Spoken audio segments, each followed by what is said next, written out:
mean we should give up. When the going gets tough and I wanna give up, I will trust in you.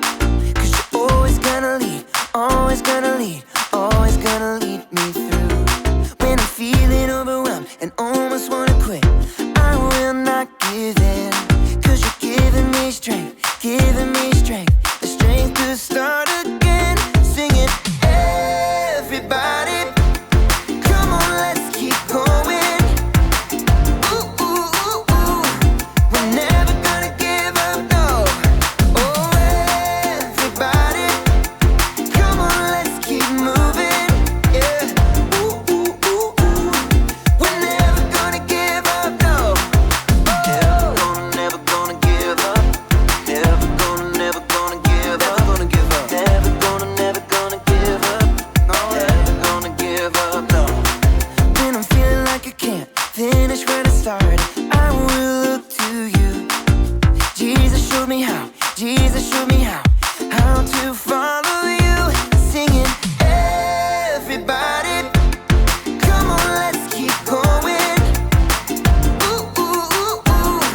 We're never gonna give up, no. Oh, everybody, come on, let's keep moving. Yeah. Ooh, ooh, ooh, ooh. We're never gonna give up, no. Never gonna give up. Never gonna give up. Never gonna give up. Never gonna give up, no. Never gonna give up. Never gonna give up. Never gonna give up. Never gonna give up, no. Everybody, come on, let's keep going. Ooh, ooh, ooh, ooh. We're never gonna give up, no. Oh, everybody, come on, let's keep moving. Yeah. Ooh, ooh, ooh, ooh. We're never gonna give up, no. Never gonna give up. Never gonna give up. Never gonna give up. Never gonna give up. Never gonna give up, no. Never gonna give up. Never gonna give up. Never gonna give up. Never gonna give up, no. What does a cow use to do math? A calculator. Welcome to Story Lab. This week, we're taking a look at the story of some people who were able to find joy in a very unusual place. Oh, listen to this. What do you get when you cross an angry sheep and a moody cow? An animal in a bad mood. Was that my Lego castle? Maybe.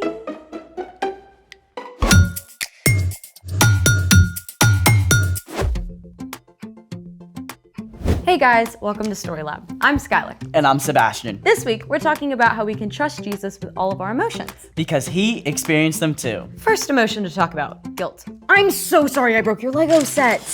No worries, it only took me a couple hours. A couple of hours? 6. Guilt, crushing, weight of my actions, increasing, filled with regret. Relax. Building it is only the fun part. After that, it just sits around. And besides, this one was pretty fragile. What if we use science to build something stronger? Let's make it. Today's experiment is called Jell-O Earthquake. How does it work? We'll need toothpicks, mini marshmallows, a baking pan, and 1 box of Jell-O. Jell-O. No eating. Step 1, get your grown-up to help make Jell-O according to the directions on the package.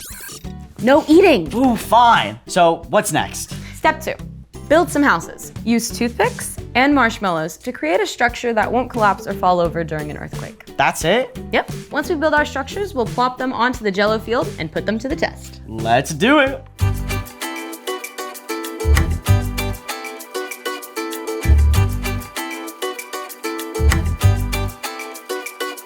And done. Interesting choice of shape. Thank you. I used tapered geometry. Fancy. I had to look it up. It's building with a sort of triangle shape.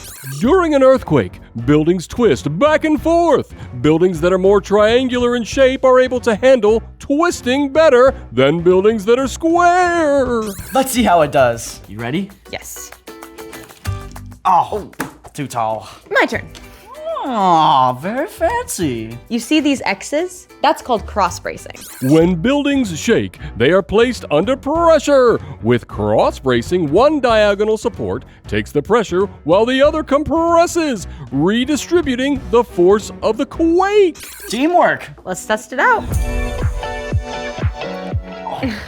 Rats. So close. Maybe we should combine techniques. I've got the perfect shape.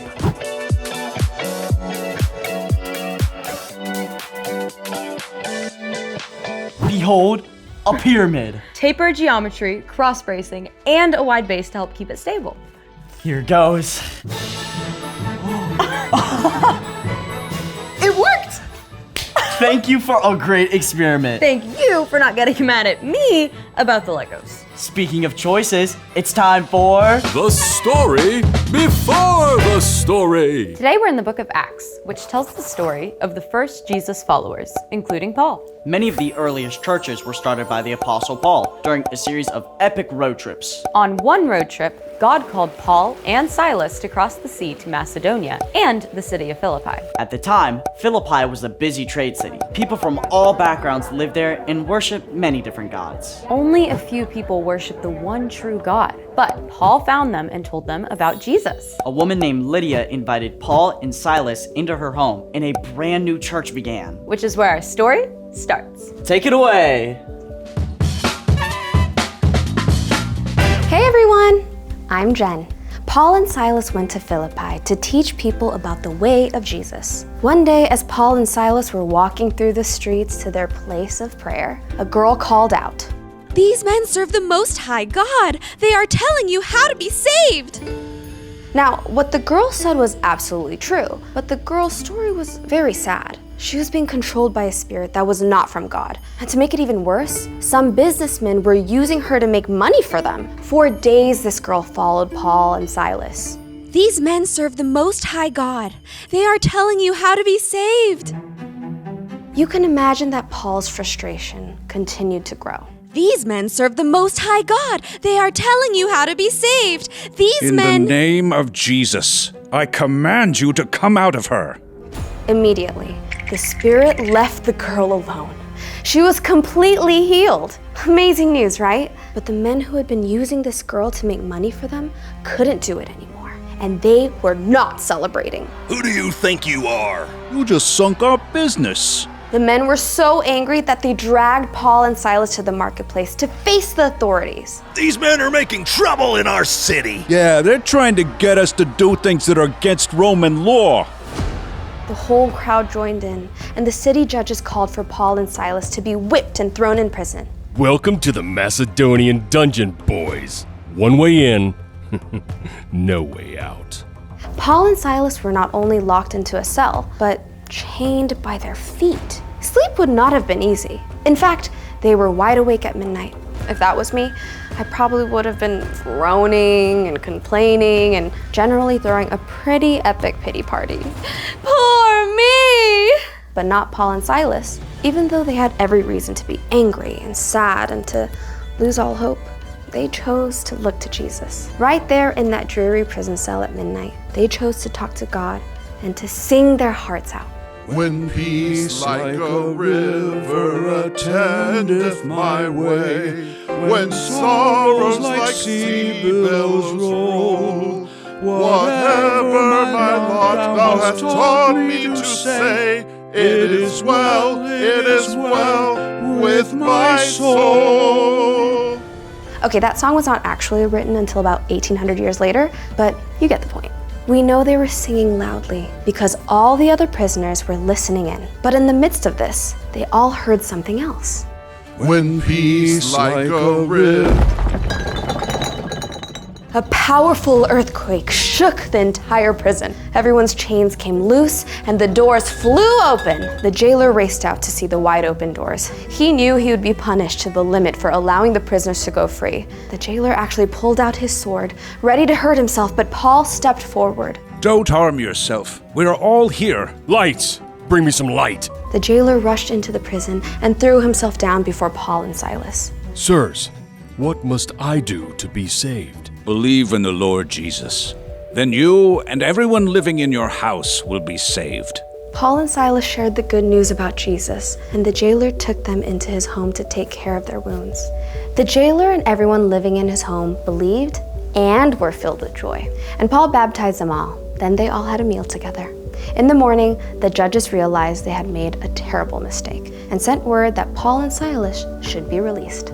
But Paul and Silas refused to go without an apology. We weren't given a trial. And we are Roman citizens. So the judges came in person to lead Paul and Silas out.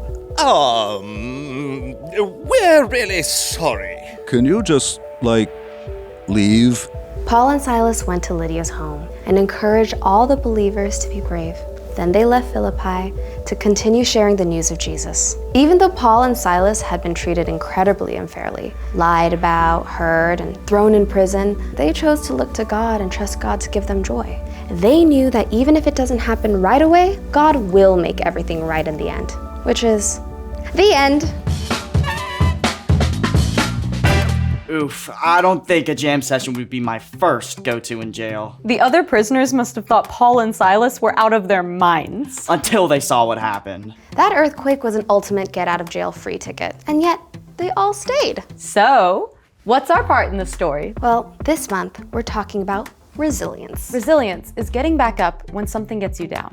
And that's really hard to do on your own. But a big part of resilience is trusting God to give you joy. You might have heard this before, but there's a big difference between happiness and joy. It's easy to be happy when everything's going right in your life. Like getting to celebrate your birthday party at the jump park. But when hard things happen, being happy just disappears. Poof! Joy is something deeper and more real.